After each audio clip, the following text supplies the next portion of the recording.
there were only 10 bowling games made for the Wii.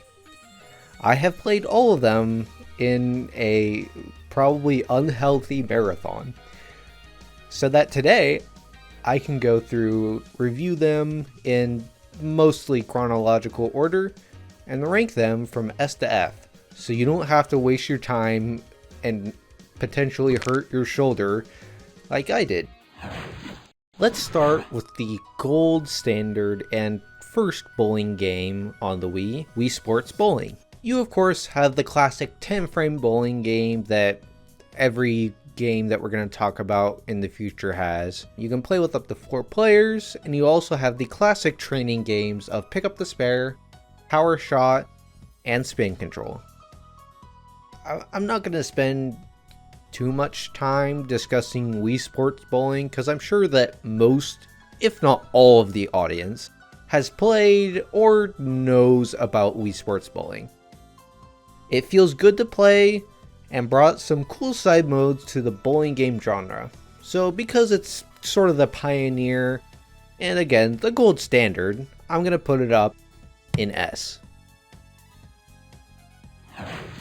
If Wii Sports is too cartoony and watered down of an experience for the pro bowler in you, Bruswick Pro Bowling is a tempting option. Not only do you have different characters with different stats to pick from in quick play, but you have a career mode where you start with a wimpy noob of a bowler, and as you play games in your league and tournaments, your stats get increased and you unlock the ability to buy better equipment. This is also the most nerdy bowling game. Let me explain. Not only are there a bunch of stats and different balls and different equipment and stuff like that, there's also features like lane oil that degrades the longer that the game goes on. As far as the actual bowling mechanics go, it feels a little awkward. As far as I can tell, the actual animation of your character bowling does not line up with how you're supposed to throw the ball, which makes it hard to judge while you're delivering your bowl if you're giving a good bowl or if your bowls back to back are anywhere near consistent. I also feel like the point where you release the ball is more important in this game than any other game to your speed. I have 2 major problems with this game. First, it just takes forever to do anything. The bowling delivery animation is slow, the ball traveling down the lane is slow, and you have to watch all of this over and over again and twice as much as you think because you can't skip the computer's turn. So you just have to keep watching and watching and watching, and it really adds up to a lot of extra time. My second problem with the game, and the thing that completely buried this game for me, is hidden in the stats. The perceptive among you might have noticed 2 stats in particular: accuracy and spin control. If you have a low accuracy stat, your bowler has a chance to throw the ball at whatever angle he or she feels like, instead of the angle that you laid out. Spin control is similar, but for spin. You might want to spin your ball right, but your character spins the ball left, or maybe way more to the right than you wanted. Well, that would be bad enough. Another stat influences the ability for you to just play the game, and that stat is stamina.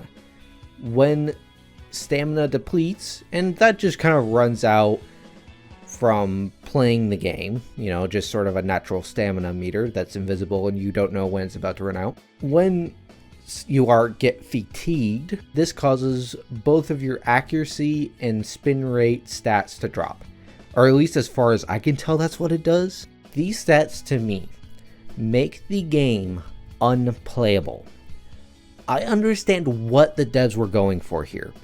Having stats that you improve is a core feature to any career mode in a sports game.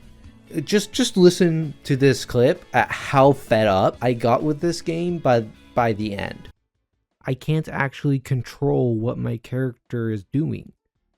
All I can do is just throw the ball and pray, which is a super unfun way to make a bowling game. So the main thing about this game, the career mode, just sucks. Quick play is fine, from what I remember.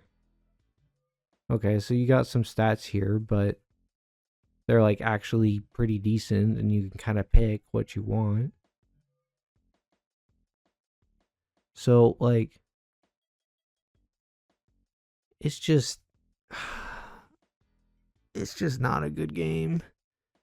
And like, yeah, I didn't even win one match in the tournament, but I really feel like it's not even my fault. It's literally that the game there's no consistency in the game. So I just, yeah, I'm done with this game. I've got what, 3 more games I'm going to try and get done today. I am so done with this game. I am mostly going to grade this game on the career mode because to me that is the big draw and distinguishing feature of the game. Unfortunately, I did not have a good experience, to say the least, with career mode for the reasons I just talked about. So unfortunately, I don't think that this is the bowling game for me, and is kind of antithetical to what I'm looking for, forcing me to place this game right down in the F tier. From one bowling supply company's tie-in game to the other, let's talk about AMF Pinbusters. Pinbusters' claim to fame is that it's the first Wii bowling game that took the time to actually make different lanes for you to play in, like for example Malaysia or the Wild West, and unique characters to play, like Sally the Flashy Cowgirl or Sarge the Drill Sergeant. All the characters also have a few palette swaps for you to choose from. Besides standard bowling, Pinbusters has 2 mini games to offer. Pool Bowl, where you have to hit your cue ball into an 8 ball that's in front of the pins in order to knock them over.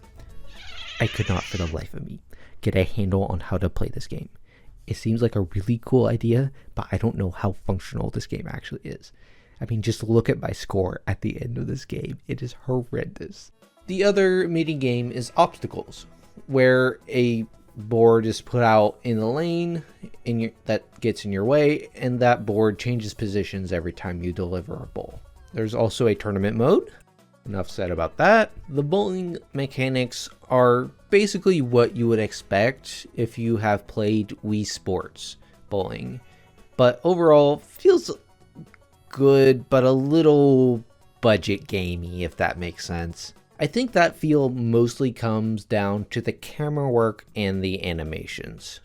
They're just not as good as Wii Sports. Fortunately, you can just play this game by yourself, or if you're playing tournament mode for whatever reason, you can skip your opponent's turn, making it actually kind of enjoyable to play sometimes. Overall, there's really not much to discuss with AMF Pinbusters. It's a solid little bowling game, and I appreciate that they put the time into making different lanes and putting characters in the game. So, being a middle of the pack game, it unfortunately gets a middling placement.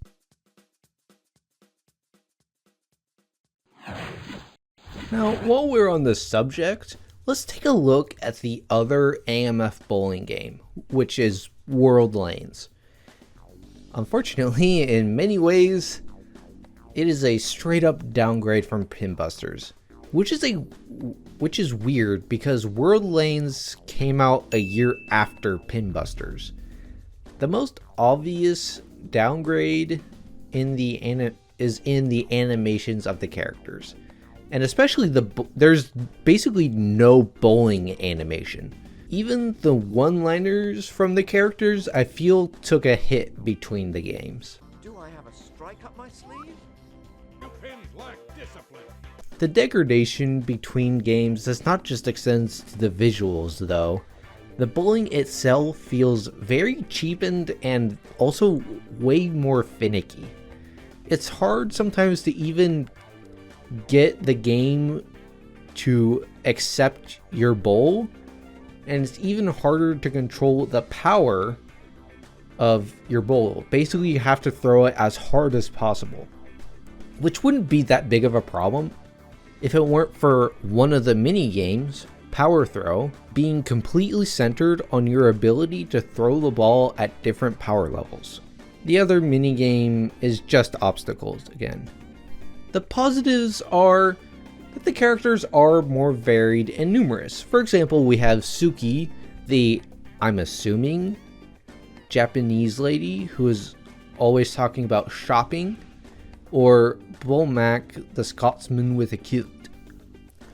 The devs have also put a little bit more effort into the lanes and the environments you bowl in. They look pretty cool and unique. And that's about all of the nice things I have to say about this game. It is a weird trend that I've noticed that the series I have covered on this channel have a sequel which has worse graphics than the original game.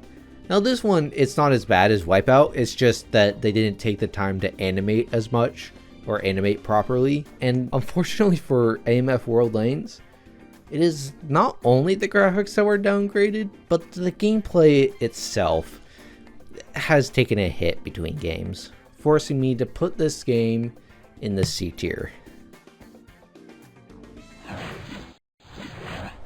Unfortunately, our next game is a sequel, but the original was never ported over the Wii, so we're just stuck with 10 Pin Alley 2. I know what you're thinking. Great. Another budget bowling game with bad graphics and basically nothing to do, right? Well, kind of yes. Just a little bit. But there are a few things that 10 Pin Alley does that are unique in both good and bad ways. So let's talk about the bad first. Yes, the graphics leave something to desire. There are also no voice lines, and the characters share a lot of animations, sometimes to hilarious effect. And yes, there's only classic bowling tournaments and trick shot. I mean, what do you expect? This is an extremely budget game. And honestly, these are the only things I have to complain about. Now, don't get me wrong, these are drawbacks. But honestly, I can deal with these things because what 10 Pin does right actually deserves some praise. For example, this is not necessarily a positive thing, but something different that this game does than other games is how spin works. Instead of twisting your wrist during your delivery of a bowl, you control the spin while the ball is traveling down the lane. Again, not necessarily a positive, but honestly, I appreciate these games doing something different because, again, I was marathoning these games. Now, as far as straight up positives go, the bowling actually does feel pretty good. It doesn't feel random like Pro Bowling or finicky like World Lanes. Also, the side mode of Trick Shot is actually one of the more cool and creative side modes in all of these games.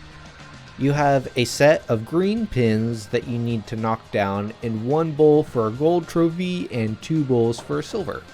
There's also these red pins that you can hit that explode on impact. And some of these setups are the most bizarre contraptions that I've seen in any of these bowling games. And I often had to stop and analyze or shoot several times in order to even figure out what is going on. And you have a total of 20 of these trick shots. Now, to be frank, the only reason to play 10 Pin Alley 2 is the trick shot mode, which honestly goes above and beyond what I expect out of a budget game. But as much as I want to put this game higher, I cannot ignore the cheapness of everything else surrounding it. So I can't give this more than a B rating. Let's take a little detour from the traditional bowling games for a while, and honestly, a small detour from our timeline here, And let's talk about Game Party 2 and 3. Now, I am packaging these two together because the bowling game that these two boast are identical. While it might not be a traditional bowling game, honestly, that's kind of nice. Especially if you're marathoning these games. Puck bowling controls also very differently from every other game in this video. Instead of swinging your arm like you would when you're bowling, you instead move your arm like you would when you're thrusting a rapier. And you better make sure that your thrust is flat, otherwise your puck can slide off at weird angles. Now, the Game Party series is a compilation of a bunch of small games that you can play and have fun with the family. So, of course, puck bowling is not a main focus of a game, or one of the many games within this game. So the only side modes that you get for puck bowling are just alternate ways of scoring. 20-30 makes spares always worth 20 points and strikes always worth 30.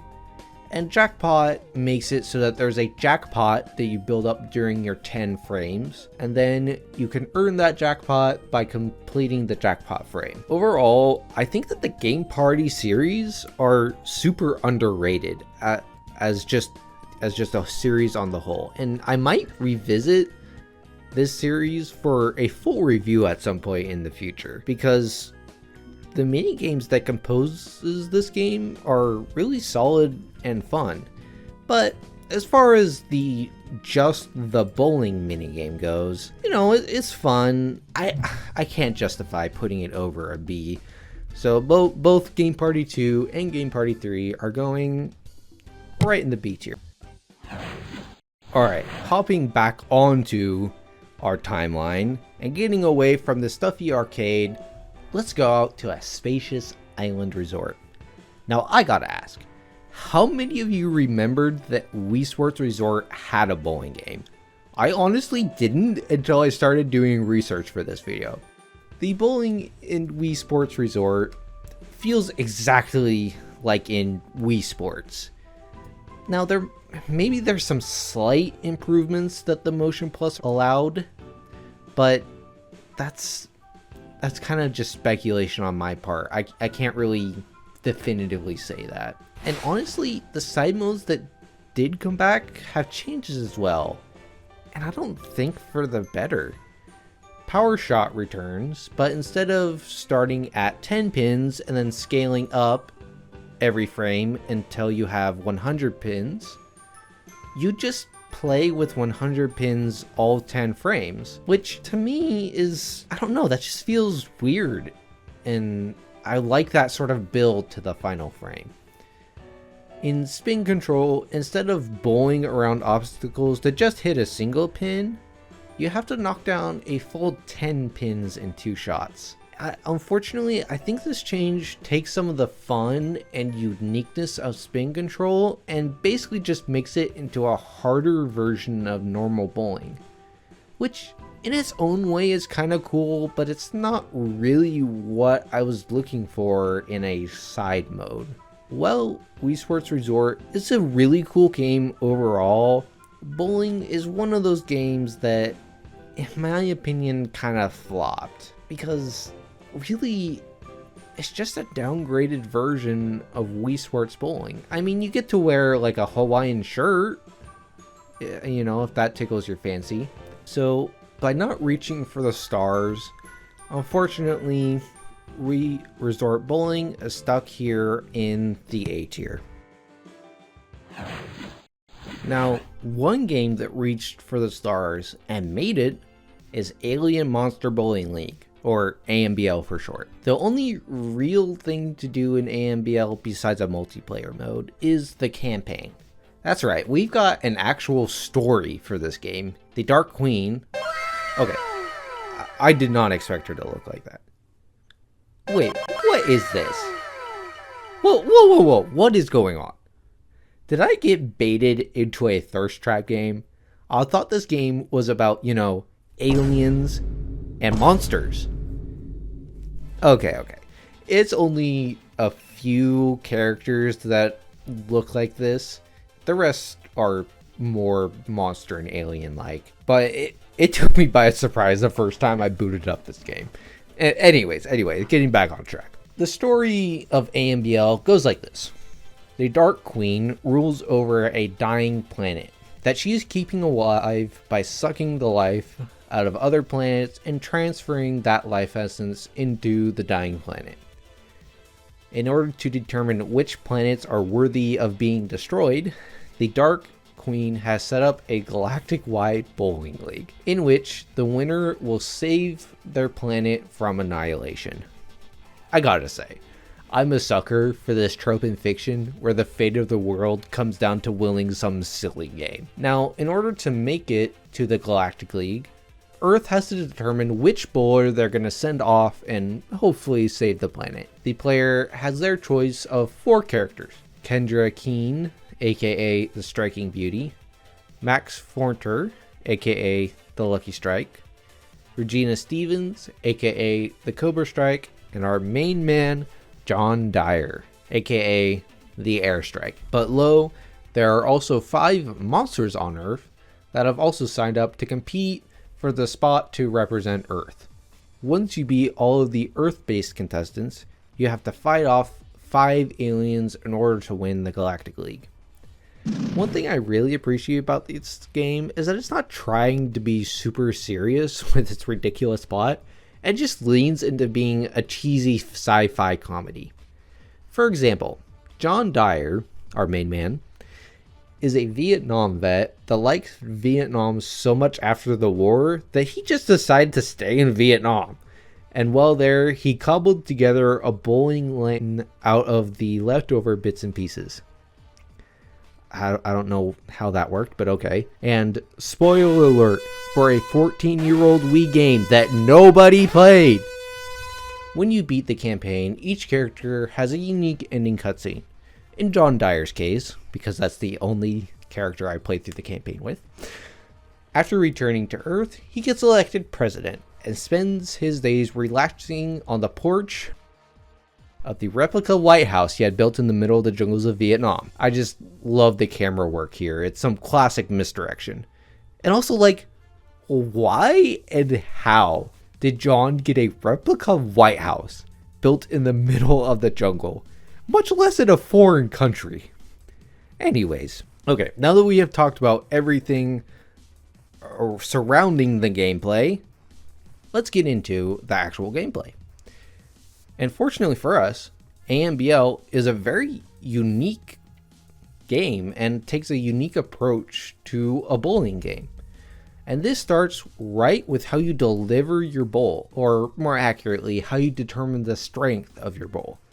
Instead of swinging your arm back and then forward, like bowling, and the game calculating the strength and the spin of your bowl off of that, you instead just raise your Wiimote up, and this fills up your little strength meter on the right side, and that determines how strong your bowl is. And then, while your ball is traveling down the lane, you point your Wiimote at the screen and move it in circles, clockwise or counterclockwise, to determine the spin. Well, this is kind of a weird control scheme. It kind of works, and the game does not have any sort of variance on your delivery. So once you figure out how to deliver, you can be very consistent with it. Now, as you probably noticed by the footage that I'm using, well, you bowl at the same time as your opponent does. This eliminates most of the waiting time. You can't move on to your next frame until your opponent finishes the same frame. But this setup allows for interaction between the 2 players in the form of whammies. Whammies are one-time debuffs that you pick up on the lane itself. The standouts to me are block, which if you time it right just lets you say nope to your opponent's bowl, and steal, which lets you yoink your opponent's meter. Now, you earn this meter by knocking down pins with small bonuses for a strike or a spare. Once you build up enough meter, you can spend a small chunk on various special balls, like Split, which helps you pick up spares, or Ghost Ball. which lets you stop and re-aim your bowl. That's not all of the special balls, but just some good examples. Now, if you fill up your meter all the way, you can use a super, which is just an automatic strike with a fun character animation on top of it. One last mechanic I want to mention is tilt. If you rattle a pin but don't knock it down, tilt is activated, giving you 5 seconds to point your Wiimote at the screen and shoot down the remaining pins. The last thing that I'll mention here for AMBL is that every character has a unique lane to them. Now, the human characters basically just have reskins of a basic lane, but the monster and alien lanes get wild and crazy. For example, the werewolf, you play at Stonehenge, and you also have this ramp that raises and lowers. So you shoot your ball over Stonehenge in order to get to the lane up top. Crazy. There's also the alien ones get really weird. For example, there's this one lane that has portals on it that change and move around in between bowls. Overall, AMBL is just a really solid package for a budget game and a true standout amongst all of the bowling games on the Wii. And honestly, out of any game that I'm going to talk about today, this is the one I would recommend you go out and play. It's really probably my favorite game. Well, I mean, I like Wii Sports Bowling, okay? But other than Wii Sports Bowling, this is my favorite bowling game on the Wii. S tier. Our last game today, unfortunately, while it calls itself Cosmic, it's really down to earth. Bruswick Cosmic Bowling took a complete 180 approach from Bruswick Pro Bowling. All that realism, gone. Complicated bowling mechanics, out the 5th story window. A career mode where you build yourself up and improve your character, taken out back and put down. So what's left for us bowling game enjoyers? Mostly a super watered down bowling experience. One of the more unique games within the game is bowling poker. If you get a spare or a strike, you draw a card, and once you have up to 5 cards, you can replace those cards to try and get a better hand.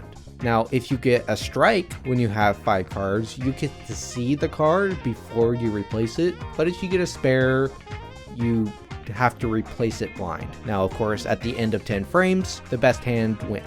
Now, the exploding pin mode is so annoying because I found that the exploding pins are worse at knocking down pins than normal pins, which is super disappointing. It's an exploding pin. If I hit it, I should get a strike, right? It explodes, and then it just doesn't really do anything. Cosmic Bowling also has a pick up the spare and power shot mode. I mean, you've seen those before in other bowling games. Oh, there's also a tournament mode. Okay. I think the real interesting thing about Cosmic Bowling is that it's super easy. After 20 minutes of playing the game, I was able to bowl a 300, which is something that I didn't do in any other game that we've talked about. If it weren't in the same series as Pro Bowling, probably the hardest game that I've talked about today. It's also the sequel to Pro Bowling, now that I think about it, and it came 3 years later. Okay, if it weren't in the same series as Pro Bowling, I would not be so shocked or flabbergasted as I am, because it's so easy that it becomes boring, and not having enough unique mechanics or game modes can't make up for it. So unfortunately, Bruswick Cosmic Bowling is going in the C tier. Well, that's all the bowling games that were made for the Wii. And here's a nice little still shot of the tier image if you want to capture it. Now, I'm going to go ice my shoulder and probably not play bowling games for a while. So, thank you all for watching and have a blessed day.